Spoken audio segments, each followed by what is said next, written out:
Eu tenho uma que eu acho que é uma grande Diga. discussão, um clássico, que é... Que eu já vi, inclusive, umas threads suas no Twitter. Sobre financiamento ou aluguel. Polêmico. É polêmico, né? É super polêmico. Sim. A gente tem várias discussões sobre isso. E eu sei que você já... acho que o seu posicionamento é muito... Cara, não é só o aluguel, né? Não é só... Tipo, investe esse dinheiro e aluga, porque tem várias questões aí. E eu queria que você explicasse um pouco pra gente, porque eu concordo demais. Eu adoro aquele... Já viu a thread no Twitter, já. Já vi a thread. Eu ia postar um artigo, inclusive, sobre isso. A intenção, a gente tem, desde que começou a falar sobre finanças e tudo mais, o brasileiro tem um sonho da casa própria. Mesmo a gente falando que, mas na minha família não tem. Tá, mas a maioria, sim, quer ter a casa própria pra comprar a casa pra mãe. Então, a diferença entre financiamento e aluguel é o seguinte. Na minha opinião, gente, de vivência mesmo, não é só... A pessoa decide financiar uma casa, não é porque ela tem dinheiro pra... eu tenho 100 mil reais guardado, então já vou preferir financiar. Não, a pessoa financia porque não tem dinheiro. Começa por aí. Não tem dinheiro pra pagar aquilo à vista. Se a pessoa tivesse, obviamente, claro que ela ia pagar à vista, que seria muito mais em conta. O financiamento que cria um estereótipo que a pessoa... mas você vai pagar 30 anos. Quem disse que a pessoa fez um financiamento de 30 anos? Às vezes ela fez um financiamento de 10, um financiamento de 15 anos. A casa dos meus pais, que a gente tem hoje, que hoje se tornou própria, meus pais financiaram, sabe? E foi assim, eles casaram, né? E aí financiaram essa casa. Demoraram, sim, 20 anos pra pagar a casa, mas hoje, 2022, a casa já é nossa. Então, assim, claro que primeiro a gente tem que entender que financiamento, a partir do momento que você financia, é do banco.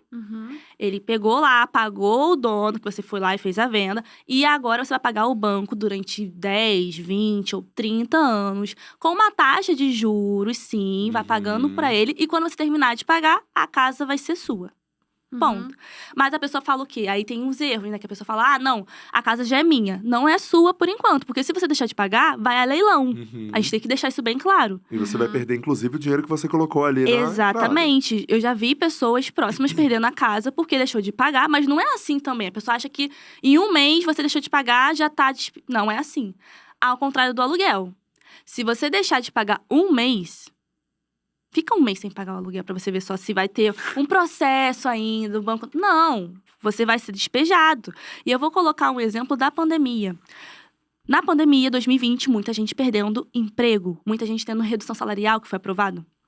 E aí, o Conselho Monetário Nacional, que é o órgão máximo do nosso sistema financeiro, definiu, porque ele é o fodão. Ele falou assim, olha, vocês bancos vão ter que adiar as parcelas dos financiamentos de casa e carro, porque as pessoas não estão conseguindo pagar as contas. E eles definiram isso. E aí, as pessoas que estavam com financiamento passaram pra frente. Ficaram 4 meses sem pagar o financiamento pra conseguir pagar as contas e conseguir comer. E ficou tranquilamente. Os bancos fizeram isso. Existe essas possibilidades. Mas com aluguel, quem viveu de aluguel teve essa possibilidade de negociar com... Não teve. Com dono? Não teve. Então, a questão do financiamento é que ele não é a melhor possibilidade possível, mas é possível usar ao nosso favor para quem não tem dinheiro. Então, o que você faz? Existe a possibilidade de você fazer a amortização desse financiamento. Então, você financiou durante 10 anos. Surgiu o 13º. Você pode pegar esse 13º, pegar e quitar algumas parcelas e pagar juros menores até o final da sua parcela do financiamento. E pouca gente sabe disso, que você pode amortizar essa dívida. E aí, a pessoa fala que é 30 anos, mas não é 30 anos que as pessoas, às vezes, pegam um financiamento. Às vezes, pega de 10, pega de 15. E é porque ela não tem dinheiro, gente. Se ela tivesse... mas... Aí tem uma questão, que acho que você já ouviu bastante.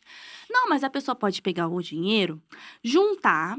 E aí, ela vive de aluguel e junta esse dinheiro. Como é que ela vai juntar um dinheiro se ela tá pagando aluguel? E o aluguel, hoje, não é com o IGPM batendo aí mais de 15%, que é a inflação de aluguel que é usada para fazer o reajuste do aluguel, tá aumentando. E vai aumentando todo ano. Não é bem assim. Não é só chegar e a pessoa separar. Só quem pode fazer isso, gente, sendo sincero, que vale a pena, às vezes, viver de aluguel, é quem tem R$1 milhão na conta. Tem 1 milhão. Aí uma casa no Rio de Janeiro, no mínimo, uma casa, ok, R$1 milhão. Você vai pegar e vai botar esse dinheiro todo nessa casa? É mais fácil para essa pessoa colocar esses 1 milhão guardado num investimento que vai render ali de 15 a 20 mil reais por mês e ela pegar esse dinheiro do rendimento e viver de aluguel. Ótimo! Para essa pessoa, gente, perfeito o aluguel, porque ela tá vivendo com um rendimento. Ela deixa numa poupança mesmo, num tesouro direto. Vai render isso para ela. Com a taxa Selic batendo aí 12,75, ela vai render isso para ela. Ótimo. Mas e para quem é pobre?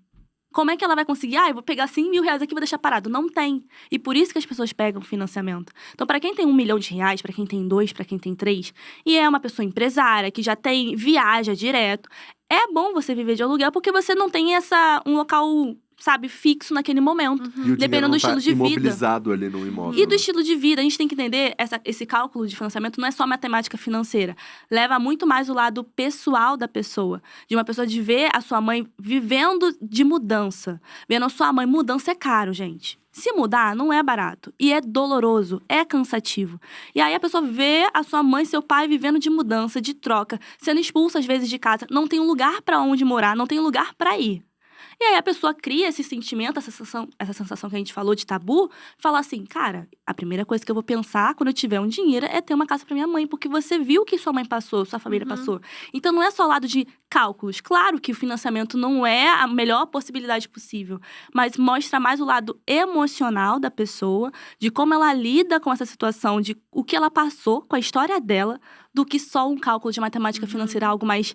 É isso, não é só isso. Tem um monte de variáveis que faz as pessoas decidirem querer financiar, querer ter uma casa própria. E a gente tem que ser sincero, todo mundo gostaria de ter nem que seja um dia, tem gente que não, mas a maioria dos brasileiros quer ter uma casa própria, quer ter algo, porque você ter um local onde morar, se acontecer qualquer coisa, você ter um local, é isso que as pessoas querem. E minha mãe sempre fala, filha, se seu irmão acontecer qualquer coisa, vocês têm a casa lá de Nova Iguaçu. E é verdade, a gente tem lá. Se acontecer qualquer coisa, der tudo errado na minha vida, eu tenho pra onde ir. Essa é a questão, ter pra onde ir. E moradia, a gente tem que deixar bem claro que deveria ser algo que não precisaríamos passar tanta dificuldade pra ter uma moradia. Tá na Constituição. O ser humano precisava ter moradia, alimentação, saúde, mas infelizmente tá muito caro as coisas. Então, mais do que nunca, o financiamento não é para quem tem dinheiro e vai financiar, é para quem não tem dinheiro e quer fazer essa possibilidade. E a gente tem que mostrar, na verdade, como educadores financeiros, possibilidade de como a pessoa não se endividar.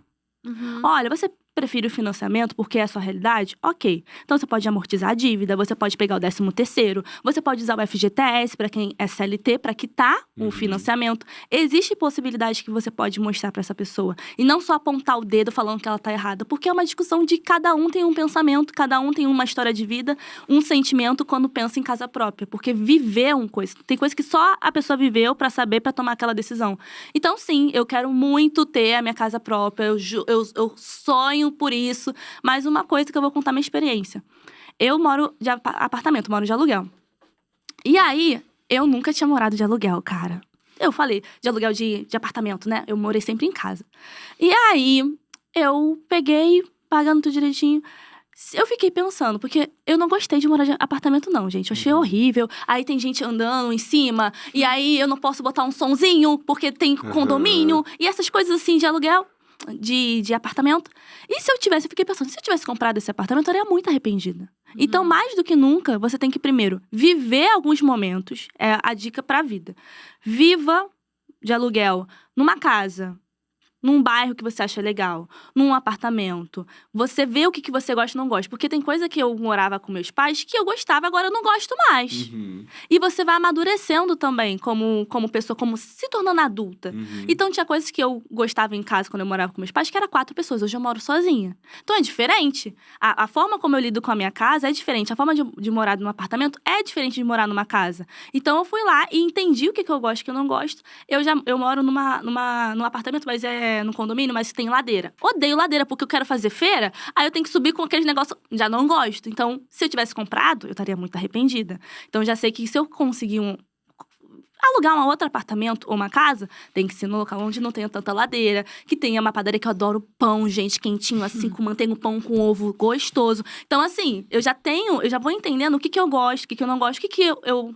tudo bem, isso aqui. Tem coisa que a gente vai tolerar, porque não vai ter... Tem coisa que você aceita, tem coisa que não. Exatamente. Uma coisa que as pessoas estão questionando muito aqui é sobre, mas tem a entrada, né? Tem a fatídica entrada, que geralmente aí é uns 20%, tem alguns bancos que negociam com uma entrada um pouquinho menor, mas é um valor alto também, né? O que eu sempre ouço, só pra concluir isso, é que esse rolê, tipo, você tem que dar uma entrada. E aí, esse valor de entrada, se você colocar não sei aonde, vai render não sei quanto, e aí você consegue pagar o aluguel e ainda vai sobrar um dinheiro dessa grana que você colocou, que era a grana só de da entrada. não, né? Então, a questão da Os cálculos que eu sempre vejo a galera fazendo é isso. Sim. A entrada, hoje em dia, existe bancos que dão a entrada de 5 mil reais. Eu não tô de brincadeira. Ah, é? Sério? Eu não sabia. 5, 10 mil reais. O que eu tinha escutado era, 20%. tipo, 13% ou menor, Depende assim. muito do banco e do relacionamento que você tem com o banco. Às vezes você tá entendi. anos com aquele banco e ele te dá essa possibilidade de você não fazer o financiamento, a entrada desse financiamento com um valor tão alto assim. Então, existe sim essa possibilidade. Nossa, eu sempre achei que era 20% e é 20% e ninguém mexe nisso. Não. Depende muito do banco, depende muito do relacionamento que você tem e do valor também do imóvel. Entendi. Claro que R$1 milhão aí é um outro tipo, mas agora de uns 100 mil, de 200 mil, é diferente. Então, depende muito do banco e da instituição financeira que você tá acordado ou você quer fazer e fechar contrato. Quanto mais você fechar com um banco que você tem um relacionamento há muito tempo, melhor, porque ele já conhece. Hoje em dia tem um Open Finance, né? Que você pega todos os seus dados do banco que você tem, transfere para o outro, então ele já vai saber seu relacionamento como cliente. Então a gente tem mais facilidade do que antigamente. Antigamente as pessoas também usavam o FGTS. O FGTS, que é o Fundo de Garantia do Tempo de Serviço, que para quem é CLT, pode dar entrada, sabe? A gente sabe que hoje em dia todo mundo tá virando MEI. Muita gente é MEI, PJ. Isso. Então, uma forma de comprovação de renda é você pagando seu MEI direitinho, porque é uma forma também de comprovar sua renda. Então, sim, hoje em dia não tem essa de só de 20% e acabou. Existem outras possibilidades de uma porcentagem menor e você negociar com o banco essa porcentagem, sabe? E se puder fazer, se você for pensar no financiamento, não faça pelo IPCA, que é da inflação, porque vai aumentando, ele vai mudando o valor. Se você puder fazer pela taxa TR, que é uma taxa referencial, porque essa taxa, ela tá praticamente zerada. Aí você fazendo pelo banco por essa taxa, você consegue… Tem certas coisas que… Tá entendendo que não é só… Tá errado. Tem gente que precisa. Então, a gente tem que mostrar como não cair em armadilhas de só cair do que o gerente do banco tá falando, sabe? Exato.